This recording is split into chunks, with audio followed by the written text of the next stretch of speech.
man. All right, so we just did the video about sugar and anxiety. And we're on a roll here. I don't know, I can't help myself. I don't need a script. I don't need jump cuts. I don't need anything else other than someone to ask me a single question. Durianrider, but sugar this, sugar that. Or that you exercise, so you can have this sugar, but if... where do I even start? It's just like... when someone asks me those questions, I'm just like... It's like walking into a supermarket where the shelves have fallen down. There's cans everywhere rolling around. And someone says, clean up. And you're like, where do I start? Where do I start? So for me, it's effortless to create content because it's like, there's so many questions out there. Join my coaching group if you want one-on-one coaching. Join my coaching group, Durianrider.com. Durianrider.com. Best coaching out there, best advice you're going to get. All the topics and incredibly affordable. All right. So my experience, you can learn all, you can, I can't even talk properly. I wish I had me 20 years ago. I wish I had me today, Durianrider 4.3. I wish I had me 2 years ago, 3 years ago, 4 years ago when I was going through midlife crisis. I wish I had me today back then to be, Harley, do this, don't do that. Shut your mouth, do this, or open your mouth. But, I wish I had someone in my corner with my level of experience, relationships, social media, weight loss, fitness, hormones or whatever. I wish I had me. Oh, man. You can have me in a coaching group situation. Durianrider.com. I think everyone should live their life how they want to be treated and offer people what you would want offered to you. Pay it forward, get your karma, things like that. And so I've learned a lot. But let's talk about sugar, how sugar makes you fat if you don't exercise. If you don't, about Harley, you're straight off. You ride a bike all day, 200 Ks a day, and you're super fit, and you got a super hot girlfriend all the time, and you like rabbits, and you'll just burn off a little sugar during the night. But I don't have that. I don't have that. I'm 50 kilos overweight, and I work an office job like you do, and like I drive my car around, and I have sex every 6 months, and so I don't need sugar, do I? I'm saying, well, what sort of life are you trying to live? Well, obviously what you're doing, sir or madam, ain't working for you, is it? If what you were doing was working for you, then you wouldn't be asked that question. And if what you would recommend is so good, then how come you ain't getting results from it? Because it's unsustainable. It's actually impossible to follow. Because you listen to some fake natty person jacked up on a shite ton of steroids lying about it. Just so in some program you believe, wow, Hugh Jackman, Hollywood, trainer diet, yeah, chicken broccoli, a little bit of rice, oh yeah. So people just get scammed, man. That's why I talk so openly about anabolics and about things. So people can become of the world and understand what's going on, what's the little marketing tricks, so they don't become little puppeteer show watchers and going, wow, that looks pretty cool, I'll buy that, and get zero results, or be able to sustain results. Credit card metabolism, as people have got, they do a crash diet, lose weight, see, Durianrider, this works, and then 6 months later, oh my God, I feel like absolute terrible, and my weight's rebounded like crazy, my thyroid's crashed. What diet should I do now? Basically, often people come to me at the end of their dietary carousel roller coaster carnage, and they hopple and jump into my workshop, and I'm like, geez, man, you're pretty stuffed up. What have you done? Well, I've done intermittent fasting. I've done 1 meal a day. I've done this. I've done that. I've done keto. I've done low carb. I've done primal. I've done paleo. I've done Gregor vegan, where you don't eat rice or sugar or fruit too much, just a little bit, and you exercise 4 hours a day or whatever. And now, Durianrider, you know what? Your thing makes sense. But I'm worried about a bit of weight gain. So, well, if you don't gain weight now, then you're probably terminal. You're probably terminal. If you've done all that damage to yourself and you don't give it a rebound, assuming you're like really lean now, and don't give it a rebound, you'll be terminal. Cachexia style. So, conversely, if you're obese, then it's a lot easier to lose a lot of fat in my program, because you've sort of reached, that ceiling, and now it's time to go down. You're obese, and now it's time to get into fit, healthy shape. So Durianrider, stop exercising and eat unlimited carbs and see if you gain any what? That's what I do every single day. The amount of carbohydrates I eat every single day compared to how much activity I do. There's not a single nutritionist in the world who would agree with what I'm doing. Zero. Unless they're watching my content and they're like on the page. Right? There's zero. There's zero pro cycling nutritionists out there. There's zero of them. Asterisks, unless they're watching my content and they're on the page. They don't. Well, you got to calorie restrict. Oh, you're not doing much training today. Well, you got to cut your carbs down. You know, eat more fat. And now you got this eating disorder, eating all this fat. It's going straight to your abs. Basically, any fat you eat is going straight to your gut, straight over your abs. And now you're looking down and you're going, oh, getting fat. I've got to do more training. I've got to starve more. I've got to cut my carbs even more because it's the carbs that make me fat. It's not the fat that's making me fat. It's not the yo-yo diet and it's crashing my thyroid. It's adding to weight gain. It's not that.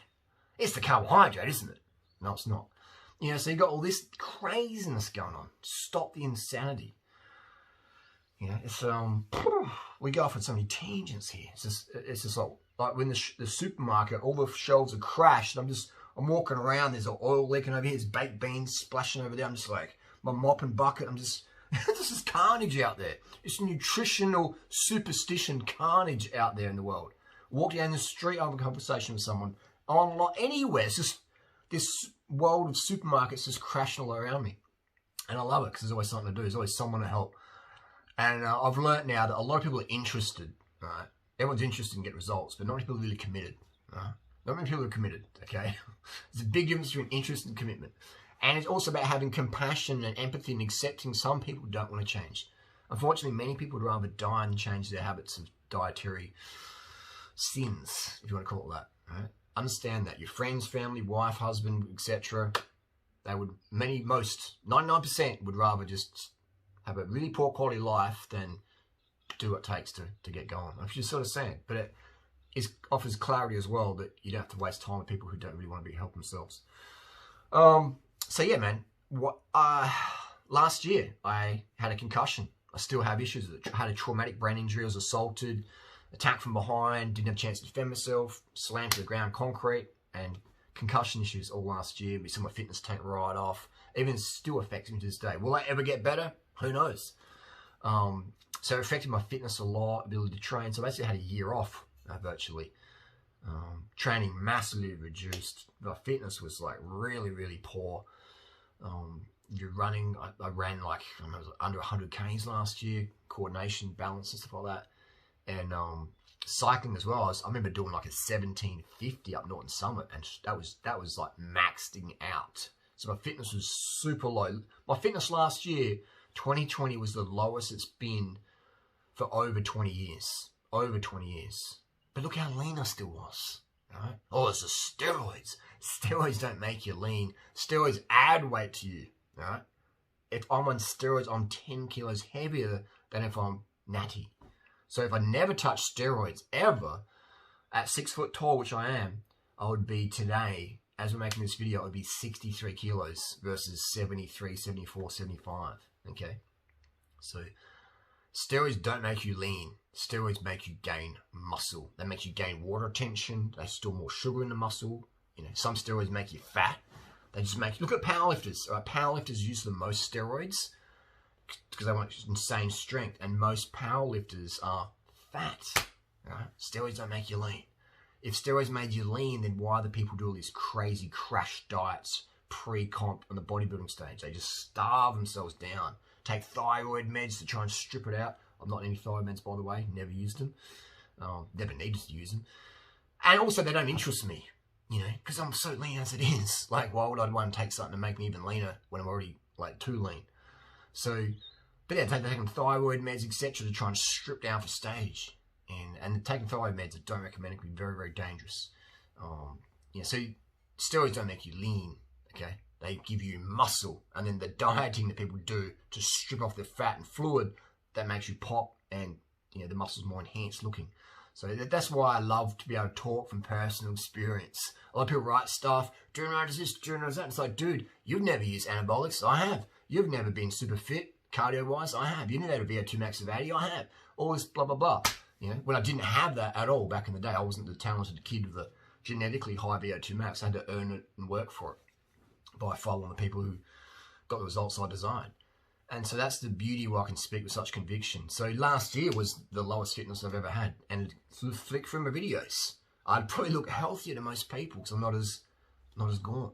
But I'm still underweight for most people's tastes. Okay, so this whole thing, you know, don't do exercise for how long? How long do I have to? How much do I have to crash my fitness? No weights, no sex is cardio, no cycling, no walking. I've got to get an Uber to the shops to ride my bike just to prove to someone out there who's eating KFC and probably smoking diaries or whatever. It's like, you do gotta just quit your lifestyle, mate, because I want to, like, I don't know, I just want to have more belief in what you're doing.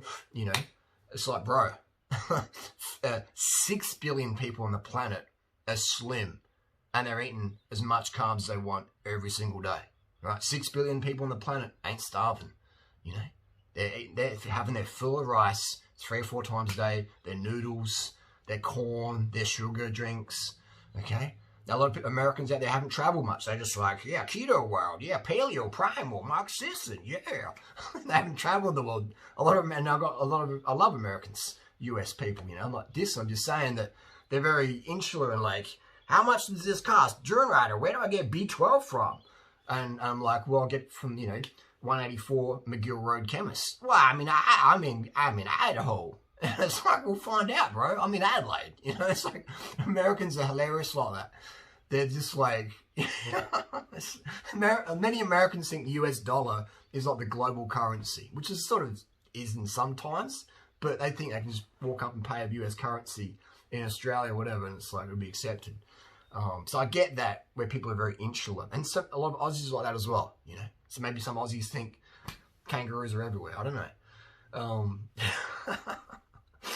So it makes me laugh as well, that people just like think that carbs make you fat. But yeah, I'm super lean, super slim, too lean for most people's standards.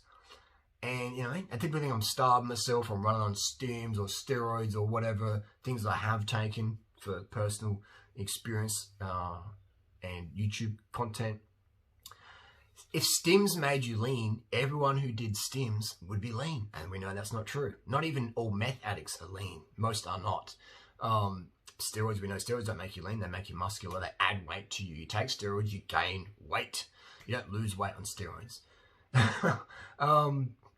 But a high carb, low fat, vegan diet, Durianrider protocol, you always become, your weight always goes down long term. Maybe it goes up a little bit at the start, but eventually long term, always, without a question.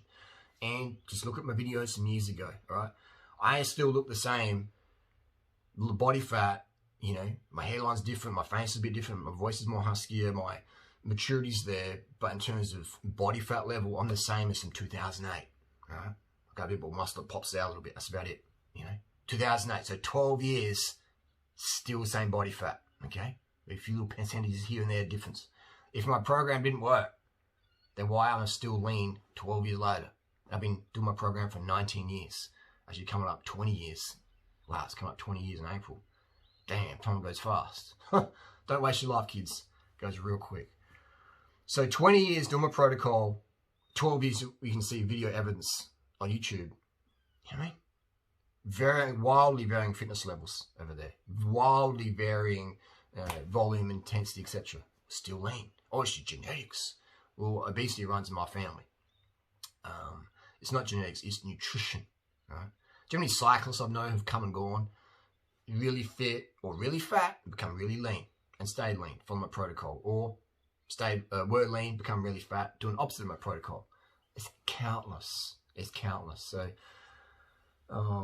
you know, what I will do this year though is I'll probably focus on doing more weights, see how heavy I can get.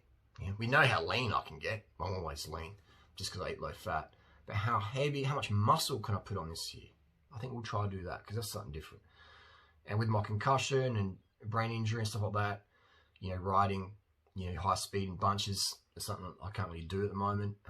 I feel fine going up a hill, but, you know, down a hill, and it just doesn't feel safe. I don't want to, you know, be endangering anyone else's safety, so we have to put that off. Running as well, I don't really feel able to run at the moment that much. I'm on a park run for quite a while. I did done a few here and there, but you know, this is the least running I've done for at least 20 years. Okay, so you know, but look how lean I am. You know, I think this has got a smoothing filter on, so you can't even see the striations. So you know, lean chest, lean delts, striations in the abs and the face. And I'm eating carbs every single meal as much as I want. Carbs are self-limiting. You put carbs into your face, sugar, especially sugar is the most self-limiting. You can't have too much sugar.